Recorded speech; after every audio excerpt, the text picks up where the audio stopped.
Professor? Galera, então vou repetir, boa noite. Essa é uma aula que o professor Giovanni Almeida vai dar.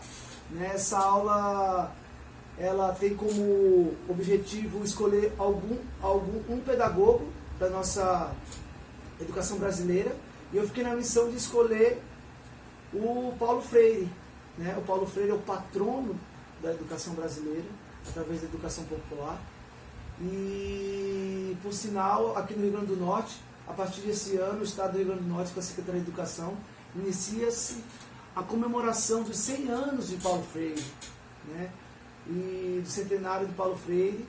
E essas comemorações se dão principalmente nos municípios onde Paulo Freire esteve desenvolvendo a sua pedagogia libertária, a sua pedagogia da autonomia, da conscientização, da educação popular, que é Angicos. Angicos é a sede desse movimento que avançou no Nordeste e que teve grande repercussão, ajudando uma série de comunidades agrícolas, rurais, mas ao mesmo tempo uma perseguição muito grande. Paulo Freire foi considerado como um dos inimigos do Estado, por estar conscientizando o povo, trazendo luz ao conhecimento, utilizando conhecimentos populares e próximos da comunidade para inserir dentro do processo didático-pedagógico. Ao invés de estar ensinando coisas sobre casa e uva, estava falando sobre enxada, sobre a macaxeira, sobre a festa junina, ou seja, temas geradores. Como os temas geradores próprios da localidade facilitavam no processo de didática e de pedagogia de jovens e adultos que ainda não tinham sido alfabetizados. Então era isso. O Paulo Freire, através dos temas geradores, através dessa sensibilidade para com as realidades de cada comunidade, conseguia trazer um processo pedagógico muito mais avançado, muito mais honesto e muito mais ligado ao conhecimento prático das pessoas nos seus territórios. Vamos lá. Paulo Freire, um homem síntese do seu tempo, O Paulo Freire tem essa coisa de representar muito esse momento que o Brasil vive, do homem do campo, tendo esse reforço escolar, esse conhecimento popular sendo difundido, onde o homem do campo, a mulher do campo, as crianças também tinham direito à educação, ao conhecimento livre e autônomo. Paulo Freire dizia que nos anos 60 fui considerado o inimigo de Deus e da pátria, um bandido terrível. Hoje diriam que sou apenas um saudosista das esquerdas.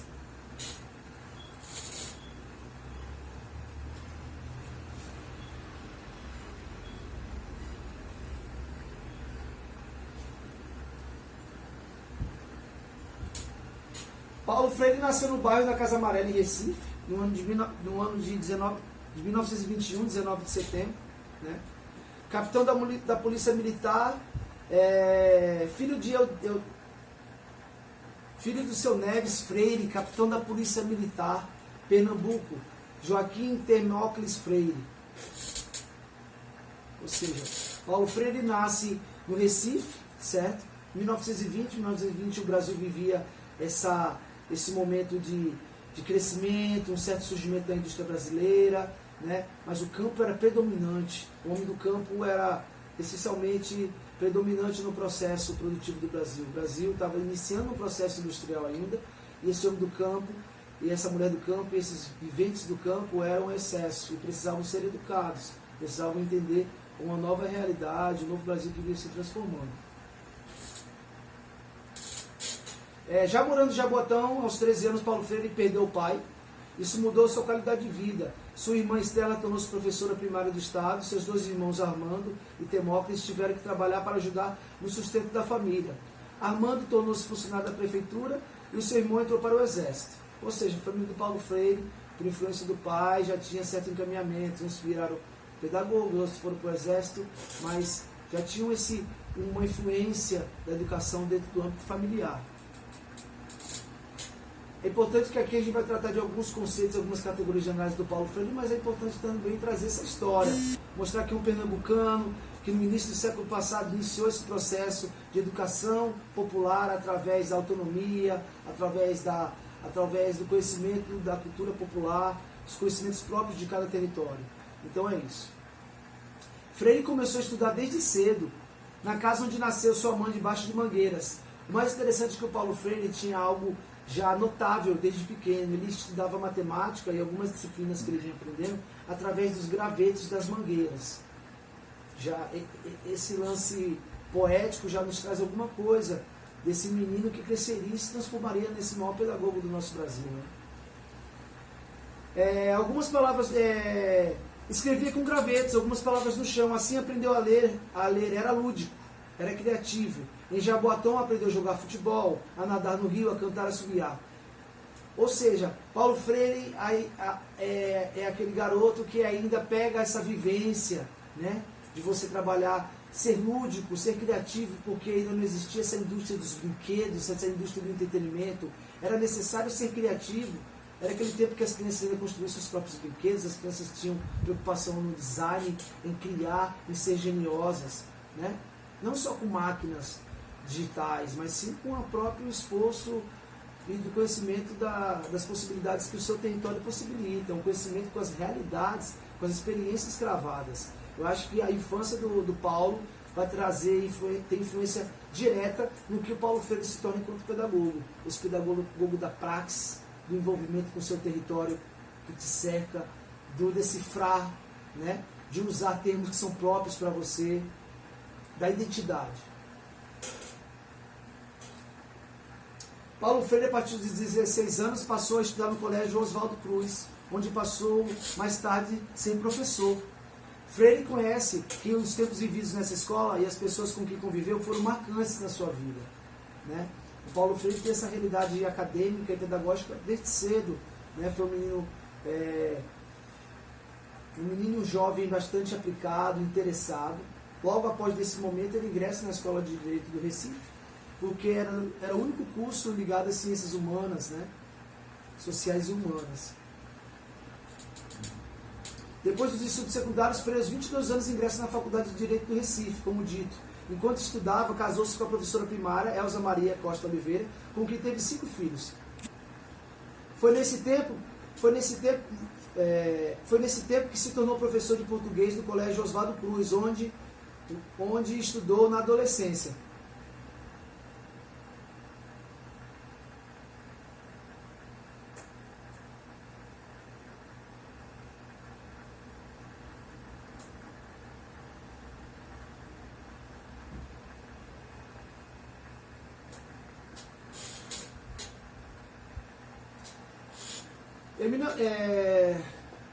Em 1947, isso já após a Segunda Guerra Mundial, com todas as influências que o mundo sofria, passava por isso, o Brasil não era diferente, até porque nesse tempo é importante a gente lembrar que os pracinhas brasileiros, né, são enviados militares brasileiros para o sul da Itália para combater a Segunda Guerra Mundial. Então existia já essa influência e toda essa atmosfera que percorria, né, o Brasil e o mundo. Em 47, Freire foi convidado a dirigir o setor de educação do SESI, ele foi diretor de educação do SESI. E é nesse momento que ele começa a iniciar o processo de educação de jovens e adultos, através, né, dos trabalhadores também da indústria. Né? Ele envolvia os trabalhadores da indústria e os trabalhadores do campo. Foi através do SESI que ele começa a sentir e ver essa oportunidade de educar jovens e adultos, que através do trabalho, né, sofrido e exaustivo, não tiveram vontade de estudar, mas mereciam estudar para ampliar seu senso e sua habilidade diante do mundo que os rodeava. Em 56, o prefeito progressista Pelópio da Silveira convida Freire a mais 8 anos notáveis como educador, educadores para constituírem o Conselho Consultivo de Educação do Recife.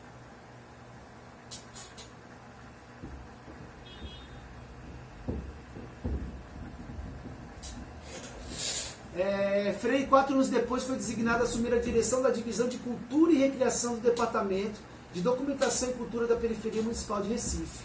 É neste momento que Paulo Freire também tem um contato direto com as comunidades de menor poder aquisitivo dentro do Recife, né?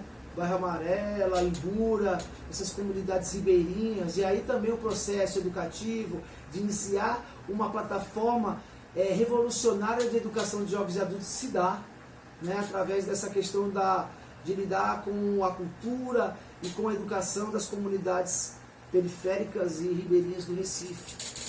Em 56, isso, viu, gente? 56.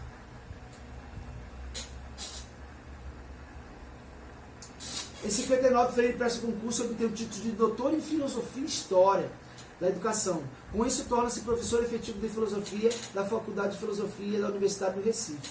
Ou seja, fica claro essa busca pelo conhecimento total, pelo conhecimento abrangente, pelo conhecimento holístico do Paulo Freire. Isso resulta, obviamente, nessa prática tão aberta que ele tem de educar de maneira tão amável, carinhosa, entender que a autonomia, né, o que a gente chama das escolas progressistas, das escolas libertadoras ou libertárias. O Paulo Freire tem muita influência na criação desses segmentos dentro da pedagogia da educação, né, dentro da história da pedagogia. A libertação do conhecimento através da diversidade, né? Além de jurista, se torna doutor em filosofia e começa a trabalhar com as populações, com as camadas que mais precisam.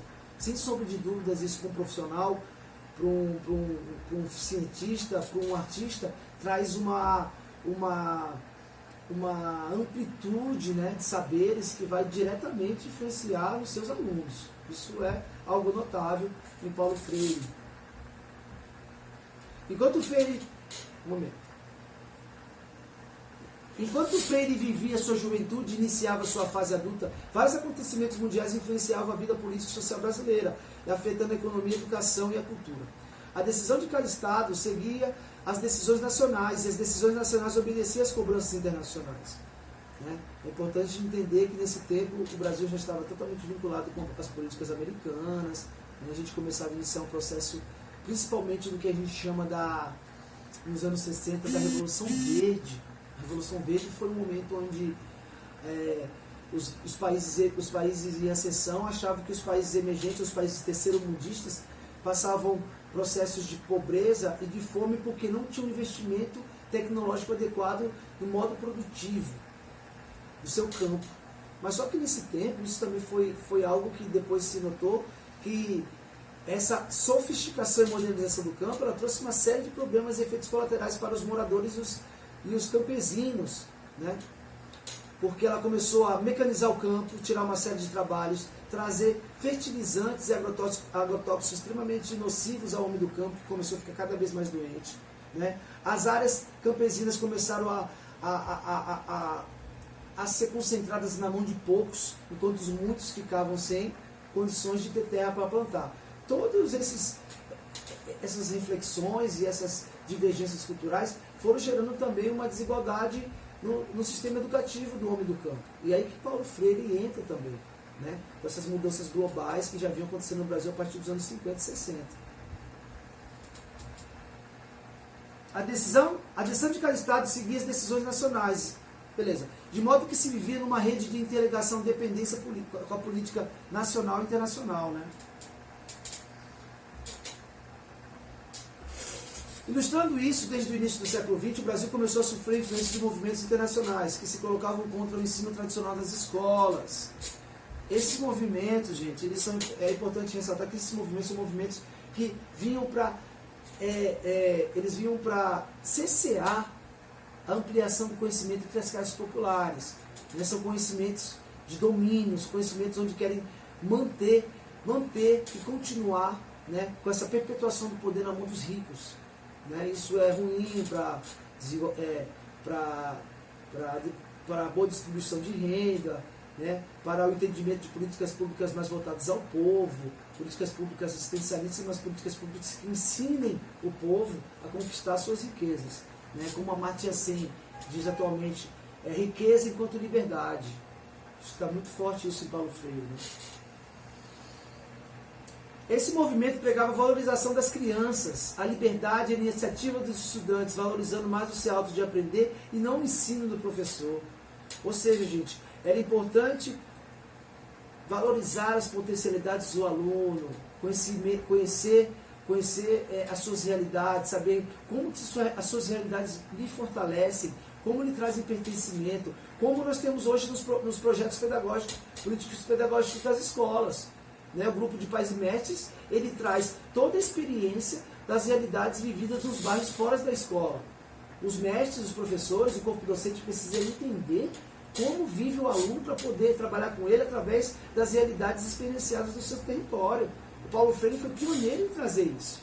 O Paulo Freire foi vanguardista em entender isso, que como os valores criados na quadra do bairro, na praça do bairro, na igreja do bairro, são importantes para entender como o aluno, como pode ser trabalhado melhor com o aluno dentro do projeto político-pedagógico das escolas. Um movimento inspirado em Jean-Jacques Rousseau, né? Um iluminista, que mundialmente recebeu diversas denominações, como Escola Nova, Pedagogia Ativa, Escola da Libertação, né? Escola do Trabalho. Essas escolas disseminaram métodos ativos de aprendizagem. O aluno seria o sujeito da própria aprendizagem. No campo cultural, após o final da Segunda Guerra Mundial, as organizações das Nações Unidas desencadeou um processo de recomendação aos países do terceiro mundo para investir na educação dos adultos. Justamente, além do ponto de as Nações Unidas e os países emergentes entenderem que parte da pobreza dos países terceiro-mundistas estava na falta de investimento tecnológico agrícola e agropecuário, também viram que a educação ela era um entrave no processo de evolução, né, da cultura popular brasileira e da cultura brasileira como um todo, o investimento em melhores processos educativos. Então, é isso que o Paulo Freire desenvolve. A partir do momento que a ONU, junto com o Estado brasileiro, entende que é necessário o desenvolvimento da educação de jovens e adultos, Paulo Freire já entra nessa pegada também, com o homem do campo, dizendo: este trabalho visava a formação técnica para comunidades camponesas e também a alfabetização dos adultos. É desta recomendação que os países considerados pobres começaram a idealizar campanhas de alfabetização de massa para a população acima de 15 anos. A década de 1940 trouxe também grandes mudanças políticas para o Brasil. É o tempo de abertura política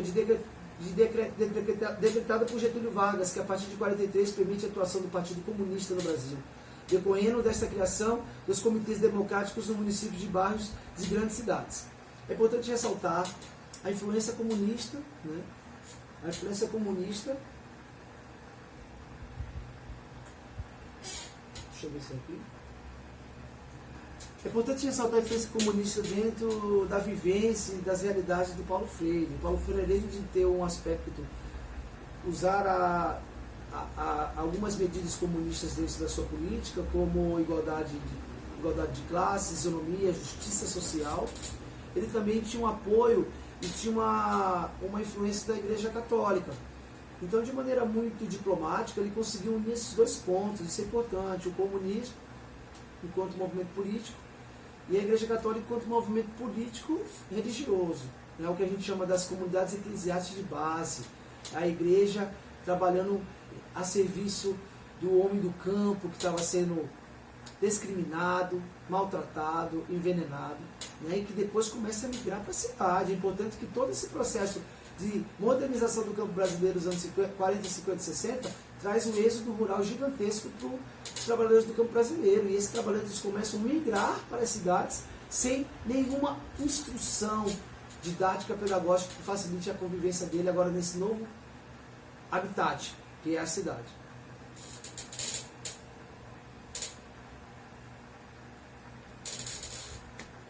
Tempo de luta entre correntes contrárias de emergências novas, ideias pedagógicas, da busca da fórmula brasileira da educação popular. Ligava as artes, a cultura, o povo, as suas atividades cotidianas. O Paulo Freire estava muito preocupado com o poder da criatividade e da cultura enquanto mola mestra do processo pedagógico. Tempo de organização das escolas como associações da cultura popular, movimento que reunia intelectuais, sindicalistas, religiosos, políticos e o povo. Tempo rico de ideias. Esse tempo também é importante, que vai surgir o Augusto Boal com o Teatro do Oprimido, já com a influência do Paulo Freire, né? Trabalhando com conceitos como autonomia, conscientização e libertação.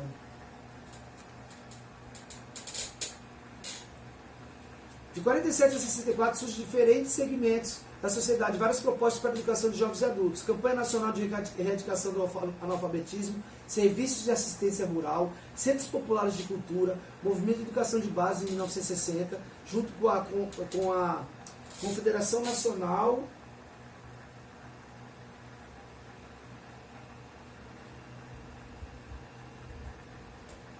junto com a CNBB, Confederação Nacional de Bispos do Brasil, né? Justamente. Campanha Pé no Chão também se aprende a ler no Rio Grande do Norte, isso é ponto importante. De pé no chão também se aprende a ler. Esse foi o projeto freiriano implantado no Rio Grande do Norte, na região de Angicos, nessa região que nós chamamos hoje da 18ª DIREC, né? A 18ª Diretoria de Educação do nosso estado, onde teve sede Angicos, né? Esse projeto foi o projeto mais importante. Janduís também foi um município respaldado por implantar esse processo de educação de jovens e adultos. Esse projeto foi um projeto piloto, pioneiro e premiado no mundo inteiro. Depois, Paulo Freire foi perseguido por algumas condutas e medidas dentro desse projeto, perseguido pela ditadura militar.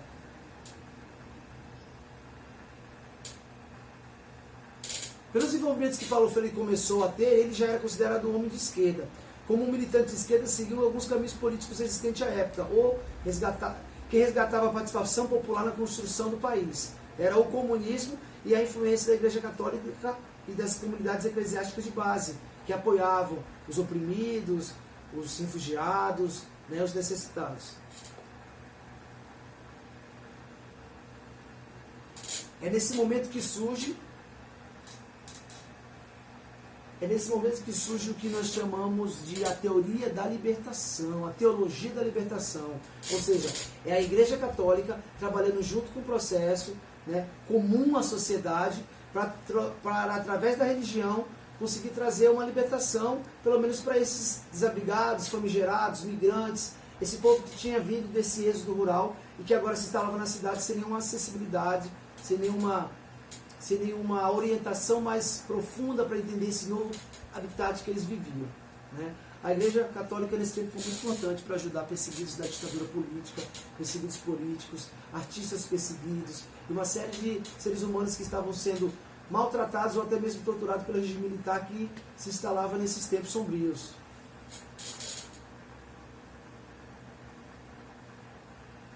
A sua preocupação com a alfabetização, combinada com uma crença política que desejava transformar o mundo, gerou o que mais tarde chamou-se do método Paulo Freire de alfabetização.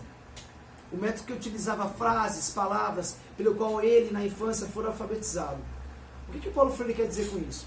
Ele quer dizer que é necessário entender as realidades de cada mundo. É necessário entender quais são as idiosincrasias que esse aluno vive no bairro, na quadra onde ele joga futebol, na casa das amigas onde a menina brinca de boneca, qual é a árvore que ela sobe, quais são as plantas que mais tem no bairro ou na cidade dela, quais são as profissões dos pais, ou seja, temas geradores, temas que estejam relacionados com a realidade prática das crianças, dos jovens e dos adultos que estão sendo ensinados. Isso facilita o processo pedagógico, isso é um caminho, isso é uma estratégia que até hoje é usada. O método Paulo Freire utilizava-se da palavra que seria desmembrada em sílaba através do método da silabação, né? É Paulo Freire que desenvolve esse método que nós ensinamos até hoje para os nossos filhos. P com A, pá, Pé com E, pé, P com I, pi. Esse tipo de estratégia de aprendizado. Mas sempre lembrando que ele usava palavras referentes à realidade de cada povo, né? Pá, né? Macaxeira, M-A, ma, M-C-A-K, maca. Ele trabalhava com esse tipo de proposta, com esse tipo de estratégia de alfabetização. Que até hoje é usado, assim que a gente ensina os nossos alunos das séries, né, inferiores. São essas discussões que geram o que a gente chama dos temas geradores.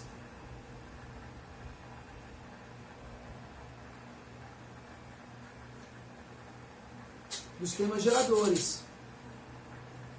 Aqui ele dá o exemplo. Então nós temos aí labuta. Labuta é o trabalho, né, do campesino no dia a dia. Ele está convivendo com essa expressão. Essa ação, esse evento é constante na vida dele. Então aí, como a gente pode ver no vídeo, o Paulo Freire vai ensinar, né? L-A lá, B-U-Bu, T-A-T-A, labuta. Aí ele fazia, quando usava o lá, leli, lolu, lão, babebi, bobubão, tatetitotutão. Ou seja, essa é a estratégia que nós usamos até hoje para ensinar as nossas crianças, jovens e adultos. Assim sendo, a alfabetização freiriana era política, mas também era técnica. Ele não só alfabetizava alguém se a questão técnica da alfabetização não for bem tratada. Não era só política, ele não estava ali só querendo números, ele estava querendo de fato fazer uma pedagogia efetiva, que as pessoas fossem para casa e memorizassem, e não decorassem, que levassem para o seu conhecimento diário, para o seu conhecimento prático.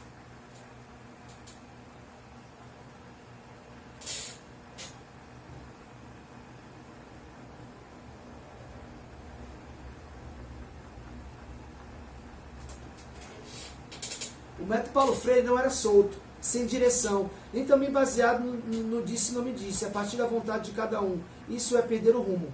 Toda ação na escola freiriana era planejada, pois todo ensino persegue objetivos. Cada aula perseguia objetivos de ensino previamente traçados. Ou seja, não é só trazer pontos, quantidade de alunos alfabetizados, é trazer qualidade na alfabetização. Isso está claro em Paulo Freire. Esse cuidado com o lado técnico, político da alfabetização permitiu um sucesso alcançado em Angicos, no Rio Grande do Norte, quando foram alfabetizados 300 cortadores de cana em apenas 40 horas.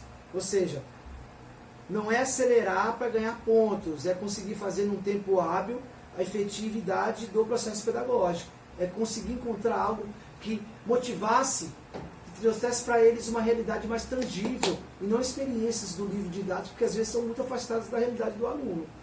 Principalmente quando ele já está cansado, já passou o dia inteiro trabalhando, é um adulto que já se alfabetizou mais tarde, tem mais dificuldade em aprender. Isso é fundamental de ser dito.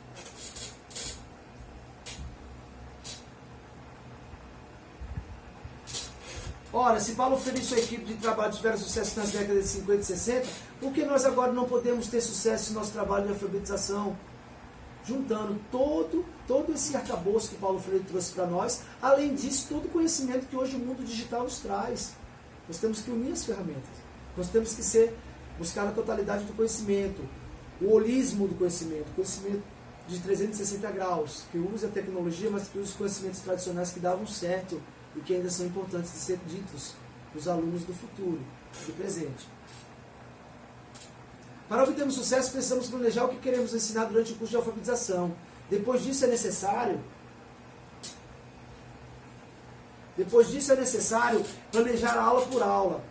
No ensino, sem planejamento quase não dá certo. Mesmo com o planejamento de quando em quando, precisamos reajustar as ações planejadas. Ele está dizendo de novo a respeito de como as ações devem ser encaradas diante das realidades que ela tem.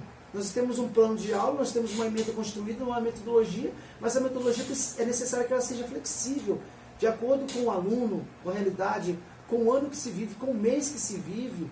Comemoração de festa junina tem uma realidade própria da atmosfera da festa junina. A fase natalina tem uma outra realidade. E qual a realidade do aluno na véspera de Natal de uma comunidade pobre? E o aluno da comunidade rica? Então aí que está os temas geradores. É preciso respeitar as realidades de cada aluno dentro do processo didático-pedagógico. É preciso que o professor seja investigativo. É preciso que o professor seja participativo. Se pela educação não transformaremos o mundo, por ela podemos transformar as pessoas. E se podemos transformar as pessoas, através dessas podemos transformar o mundo. Muito obrigado pela atenção. É uma contribuição de um trabalho acadêmico, mas que eu peço a compreensão dos professores, que no sentido de que sempre a gente pode melhorar, mas nós fizemos esse trabalho inspirados em Paulo Freire, inspirados no ensino à distância, ensinado no divulgar do conhecimento. Está sendo feita uma live aqui também, nesse mesmo instante que a aula está sendo apresentada, tentando demonstrar essa coisa que Paulo Freire queria, né? De no mínimo conseguir trazer mais conhecimentos para as pessoas que não têm, conseguir mostrar tecnologias como as que nós usamos hoje para as pessoas que não têm o acesso, ensiná-las a usar na sua comunidade, no seu recinto, no seu território mais íntimo e familiar. Muito obrigado.